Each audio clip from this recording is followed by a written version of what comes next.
Mancano 20 giorni a Natale ed è arrivato il primo fine settimana di questo strano periodo di feste di fine anno.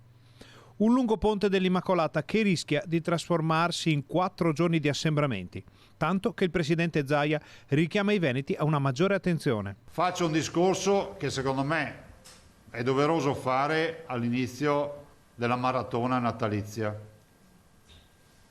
Lo dico perché questo è il primo weekend delle festività natalizie, diciamo, dove si entra nel periodo strenne natalizie.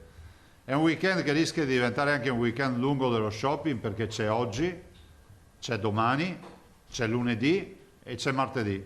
Lunedì 7 dicembre è considerato un prefestivo, quindi le grandi strutture rimarranno chiuse fino all'Immacolata. L'affluenza e le grandi masse che si spostano oggi ancora ci portano ad essere la prima regione d'Italia per RCT. Per carità, non abbiamo un RCT oltre il 2 o il 2. Diciamo che in questa situazione siamo noi ad avere l'1,11, che tanto per capirsi un mese fa avere l'1,11 voleva dire essere più virtuosi della situazione. Oggi siamo quelli che hanno l'RCT più alto. Ecco quindi l'appello di Zaia ai veneti per i prossimi giorni. Se i cittadini ci danno una mano e ci diamo tutti una mano e ci mettiamo d'impegno, evitando ogni forma di assembramento, ne veniamo fuori velocemente. Altrimenti dobbiamo lasciare il futuro con un punto di domanda.